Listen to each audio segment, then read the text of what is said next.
I remember the exact sound the chain made when it hit the gravel. Not because it was loud, because it was the sound of my father handing me a life he believed would bury me. The lawyer had barely finished reading the will when my older brother, Grant, leaned back in his chair with the kind of grin that only comes from someone who thinks they already won. Dad left him the family investment company, 23 rental properties, the commercial warehouse, the vacation cabin in Montana, every savings account, every stock portfolio, everything people in our town spent 30 years assuming would one day belong to the golden son. Then the lawyer looked at me. "And to my daughter, Ivy," he hesitated, "your father leaves you Red Hollow Farm." Grant actually laughed. Not a chuckle, a real laugh. "You've got to be kidding." Nobody else laughed, because everyone in that room knew exactly what Red Hollow Farm was. 278 acres of dead land, an abandoned farmhouse with a roof collapsing in 2 places, broken irrigation lines, rusted equipment, 3 bankrupt harvests, and $487,000 in debt. Not assets, debt. The lawyer cleared his throat again. "The outstanding balance transfers with the property." Grant looked at me like Christmas had come early. "Congratulations, little sister." Even my mother wouldn't meet my eyes. I just stared at the papers. There had to be another page. There had to be some explanation, some hidden account, some insurance policy. Anything. Instead, the lawyer quietly slid another envelope across the table. "Your father asked me to give this to you privately." Grant smirked. "Oh, this should be good." I waited until I got outside before opening it. It was only 1 page. Dad's handwriting. Still shaky from the cancer. Still unmistakably his. "Ivy, if you're reading this, it means I wasn't strong enough to finish explaining. Everyone will think I hated you. Let them. Don't sell the farm. No matter what they offer. No matter who pressures you. 5 years. Just survive 5 years. After that, everything changes. Love, Dad." I read it 3 times. Nothing made sense. 5 years? Survive how? With $500,000 hanging over my head. Grant walked past me toward his brand new black Silverado. He stopped beside me.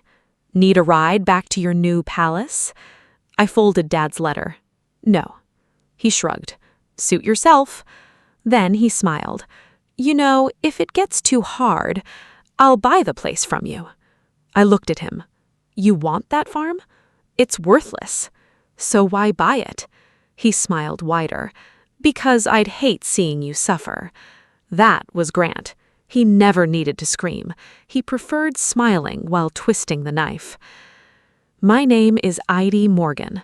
I was 38 years old that afternoon. Divorced, no children, 1 old pickup truck, a checking account with $3,912, and suddenly, nearly $500,000 in inherited debt. Most people think inheritance changes your life overnight. Mine did, just not the way anyone hopes. 3 days later, I drove out to Red Hollow Farm for the first time in almost 12 years.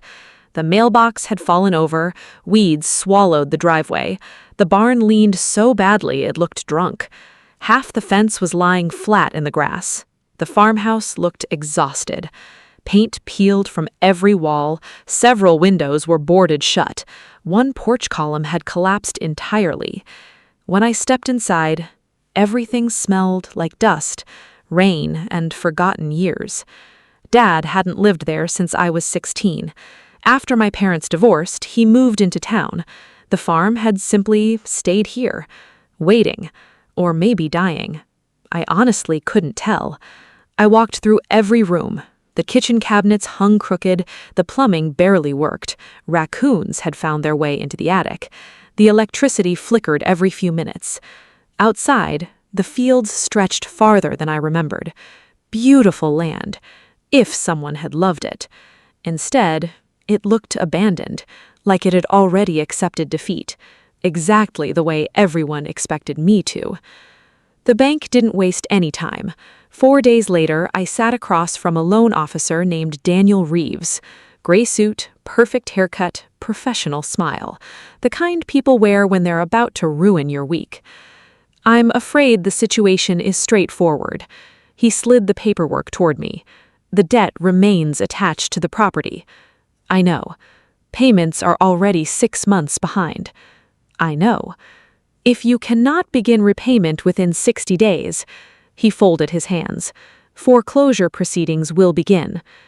I stared at him. "So basically, I inherited bankruptcy." He actually looked uncomfortable. "I wouldn't phrase it that way." "I would." Silence. Then he asked, "Have you considered selling?" There it was, already. I almost laughed. My brother already suggested that. Daniel nodded slowly. "There have actually been multiple inquiries." "Already?" "Yes."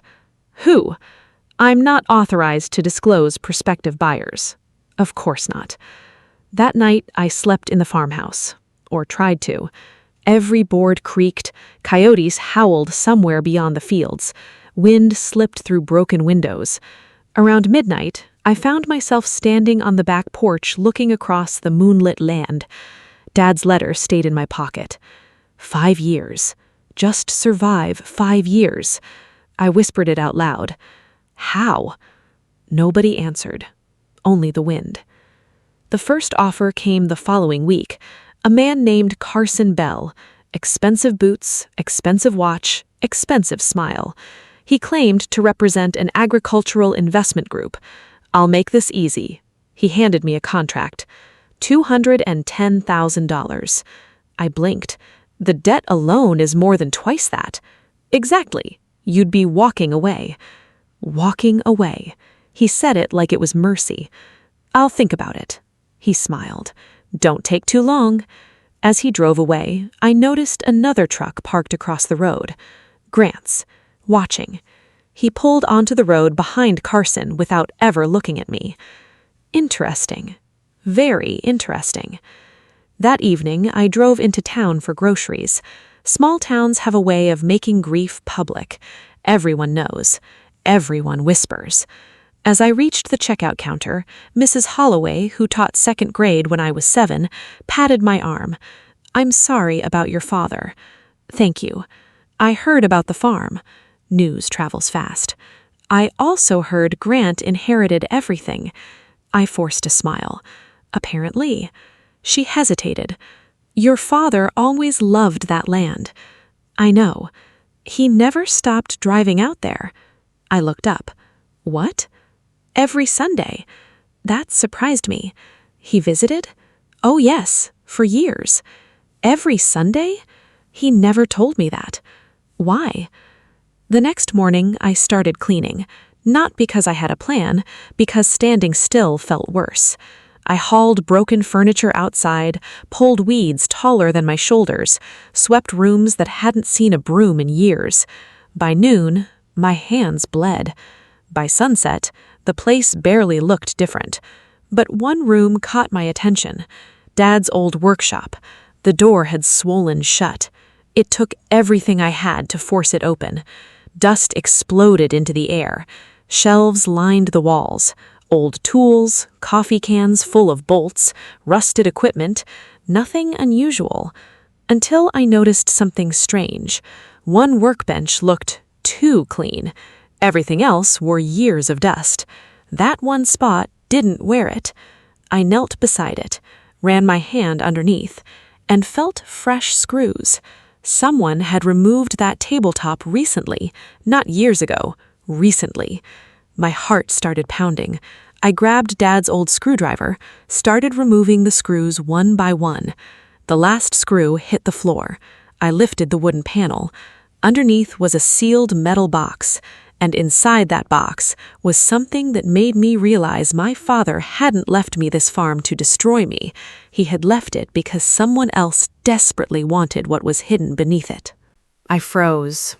Not because I was afraid, because the metal box wasn't covered in decades of dust like everything else in that workshop. Someone had been inside it. Recently. My pulse hammered against my ribs as I carried the box to the workbench and brushed away the dirt. There wasn't a lock, just two rusted latches. I flipped the first one, then the second. The lid opened with a groan that echoed through the empty workshop. Inside, there wasn't gold, there wasn't cash, there wasn't jewelry. There was a thick leather binder, 3 sealed envelopes, an old flash drive, and a folded county survey map. I stared for several seconds before carefully lifting the binder. Across the front, in my father's handwriting, were 4 words. For Ivy, not Grant. Something about that hit me harder than the funeral had. Dad knew. He had known this day would come. He hadn't hidden this from everyone. He had hidden it specifically from Grant. I opened the binder. The first page wasn't numbers. It was another letter. If you've opened this, it means they started circling sooner than I hoped. Listen carefully. The debt is real. The farm looks worthless because I made sure it looked worthless. Every broken fence, every abandoned field, every unpaid loan was part of the disguise. People only chase what shines. Sometimes the only way to protect something valuable is to convince everyone it's garbage. I stopped reading. My mouth had gone completely dry. Disguise? Protect what? I flipped another page. It was filled with survey maps, land measurements, soil reports, handwritten notes, dates going back nearly 15 years. Then I saw one sentence circled 3 different times. Do not allow Northern Ridge Development to acquire Parcel 17. Northern Ridge. The name sounded familiar. Where had I heard? Then it hit me. Carson Bell, the man who offered to buy the farm. His business card. Northern Ridge Development. I reached into my jeans pocket and unfolded it. Same company. Dad had written that warning years before Carson ever knocked on my door. My stomach tightened. This wasn't random. They had been after this property for a long time. The second envelope contained photographs, dozens of them, aerial images, satellite printouts, county planning documents. Most had thick red sticky notes attached. One photo showed our farm, another showed neighboring properties. Then I noticed thick red lines drawn across all of them, like puzzle pieces. Dad had connected every surrounding property, except one, ours. At the bottom he had written, "Without Red Hollow, the project dies." I whispered it aloud. The project dies. Project? What project? I turned another page. Suddenly, everything started making sense. Grant hadn't wanted the farm because it was worthless. He wanted it because somebody else wanted it. The flash drive was old enough to have scratches across the plastic. I found Dad's ancient laptop upstairs. It took almost 20 minutes just to start. When it finally loaded, the flash drive opened automatically. Folders, hundreds of files, emails, contracts, minutes from meetings, voice recordings. The newest file was only 6 months old. Dad had recorded himself. I clicked play. His face appeared, thinner than I remembered. Cancer had hollowed his cheeks, but his eyes, they were sharp. "Ivy, if you're watching this, I'm already gone." He smiled sadly. "I wish I had more time." He coughed for nearly 30 seconds before continuing. "I've lied to almost everyone.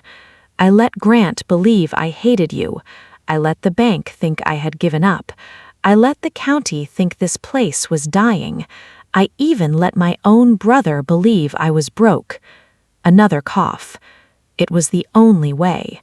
He looked directly into the camera. They've been trying to buy this land for 14 years. They've threatened me. They've bribed me. They've sued me. They've offered more money than any farmer should ever see.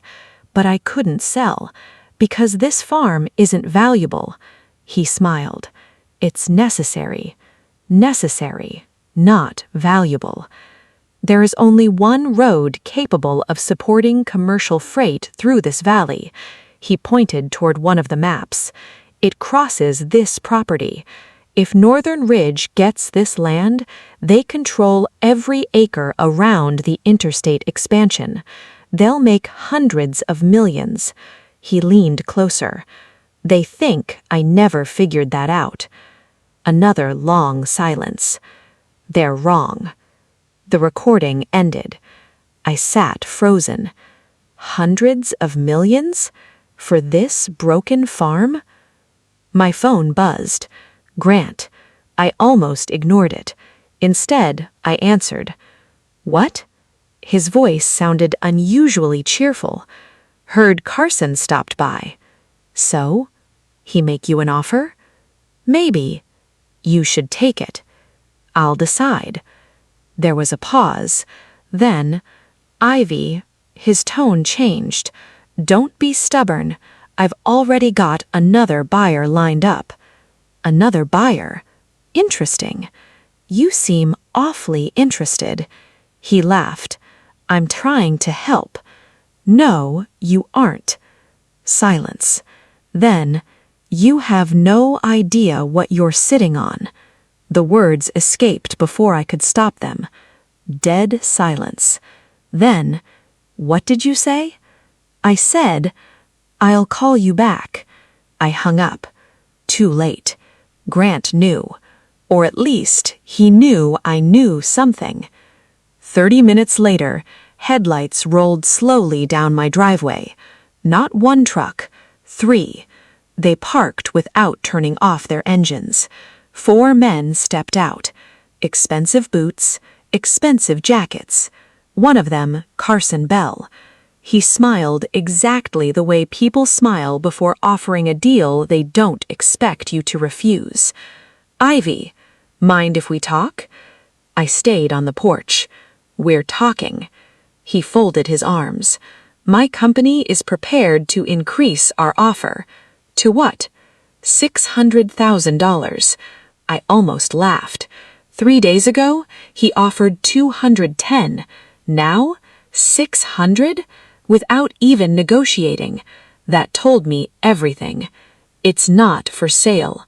His smile tightened. Everyone has a number. I don't. He stepped 1 pace closer. You should think carefully. I have. You inherited debt. You inherited a problem. We're offering a solution. I looked him dead in the eyes. No. He studied me for several long seconds, then nodded slowly. I was hoping we'd do this the easy way. That sentence stayed with me long after their trucks disappeared into the darkness. The easy way, meaning there was another way, and somehow I knew my father's 5-year warning had just officially begun. Monday morning. 48 hours. That was all I had between my father's lifetime of sacrifice and a billion-dollar machine that believed it had already won. I stood in the driveway long after Grant left. For the first time since Dad's funeral, I wasn't thinking about surviving. I was thinking about fighting. Dad hadn't asked me to survive 5 years because he wanted me to hide. He wanted me to hold the line. Saturday morning started with another surprise. Walter pulled into the driveway before sunrise. His truck bed carried 3 old metal filing cabinets. I think these belong to you. I frowned. What are they? Your daddy asked me to keep them. For how long? Walter smiled. Until Ivy finally needs them. My heartbeat picked up. We rolled the cabinets into the workshop. The first drawer held 30 years of farming records. The second, tax filings, loan documents, property surveys. The third drawer, changed everything. Every folder was labeled with a company name: Northern Ridge Development, Stone River Holdings, Parker Infrastructure, Blue Crest Logistics. Dozens of corporations. Dad had connected every piece. At the very bottom of one cabinet sat a sealed envelope, written across the front, "Only open if they move before year 5. I opened it immediately. Inside was one sheet of paper, a phone number. Nothing else. No name, no explanation, just "Call Eleanor Pierce." I dialed. The woman answered on the second ring. "This is Eleanor." "My name is Ivy Morgan." Silence. Then, "Oh, so Daniel finally lost. You knew my father?" "For 26 years. Who are you?" "I'm the retired deputy director of the State Transportation Commission." I nearly stopped breathing. Transportation Commission, the very people approving the interstate. I've been waiting for this call. 3 hours later, I was sitting across from Eleanor inside a small law office 2 counties away. She was 73, sharp blue eyes, perfect posture, the kind of woman spent 40 years telling powerful men no. She opened an old leather folder. "Your father wasn't crazy." "I never thought he was." "Good." She smiled goodly. Then she slid one document across the desk. Official state letterhead. Confidential. Infrastructure corridor revision. Date: 9 years earlier. I scanned the pages, then froze. Parcel 17. Red Hollow Farm. Mandatory acquisition. Estimated future commercial value, $186 million. I looked up. "My God." Eleanor nodded. "That's why they needed your land. They've spent 14 years pretending it's worthless. They buried environmental reports, they pressured banks, they funded fake appraisal studies. They needed one thing." "What?" "They needed your father to believe nobody would ever discover the truth. He didn't." "No, he came to me." She smiled sadly. "I told him I couldn't stop them, but I could leave a paper trail. Every report, every file, every hidden document. Dad hadn't collected them alone. He'd had help from inside the system." Sunday afternoon, the county courthouse parking lot was already filling. Word had leaked. Developers, commissioners, state engineers, lawyers, news crews. Everyone expected Monday's approval to be routine. Nobody expected me. Walter looked at me before we walked inside. "Are you scared?" I smiled. "Oh, I'm terrified, but Dad was terrified too. He just never quit." Walter grinned. "That's my girl." Inside, Northern Ridge had practically taken over the room. Expensive suits, expensive watches, expensive confidence. Then I saw Carson Bell. His face disappeared the moment he saw me. Rebecca Collins whispered something into his ear. Both of them immediately looked nervous. Good. Grant arrived alone.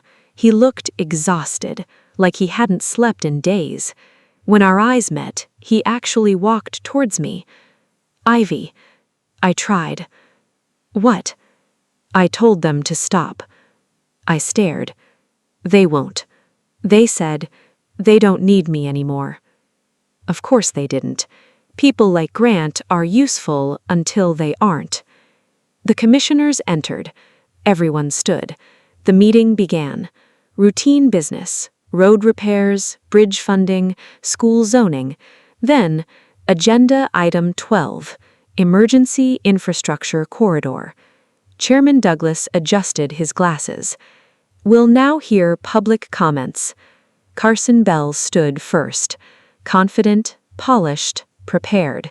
He spoke for 23 minutes. Economic growth, jobs, investment, prosperity. Everything sounded perfect until the chairman asked, "Any opposition?" Silence. I stood. Every eye in the room followed me, braced still under my jacket, Dad's leather binder in my hand. "My name is Ivy Morgan. I own Red Hollow Farm."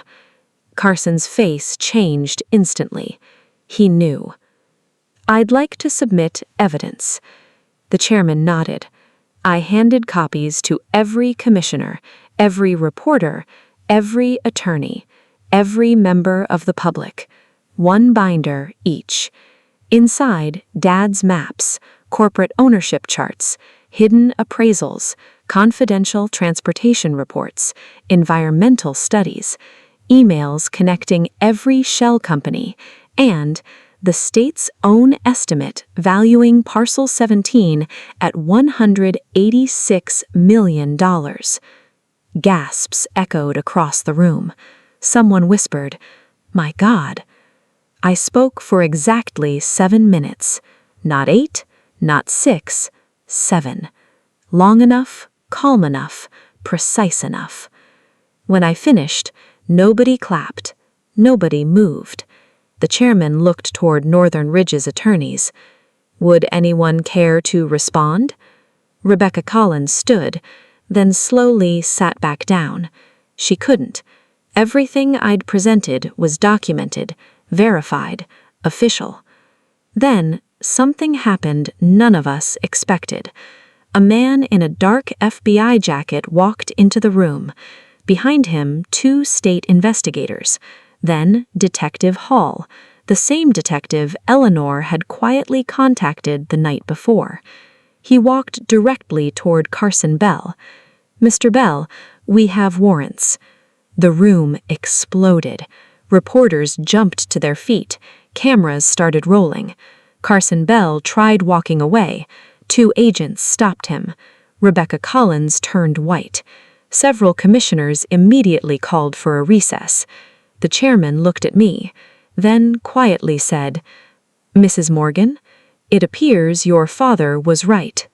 6 months later, Northern Ridge Development no longer existed. Federal investigators uncovered bribery, fraud, bid rigging, tax evasion, and dozens of fraudulent land acquisitions across 3 states. More than 30 executives were indicted. Carson Bell accepted a plea deal. Rebecca Collins lost her license. Grant testified. He wasn't innocent, but he finally told the truth. It reduced his sentence, not his regret. 1 year later, the State Transportation Commission announced a new route, one that respected existing landowners. Red Hollow Farm remained untouched. Instead, the state negotiated directly with me, not because they had to, because they finally chose to do it honestly. The agreement changed my life, not overnight, not magically, but fairly. The debt disappeared. The farmhouse was restored. The land stayed in our family, exactly the way Dad wanted. Sometimes I still sit on the back porch at sunset, coffee in one hand, Dad's letter in the other. 5 years. Just survive 5 years. I smile every time I read it, because he wasn't asking me to wait for luck. He was asking me to become strong enough to protect the truth. And in the end, the farm was never my inheritance. His faith in me was. That turned out to be worth a whole lot more than $186 million.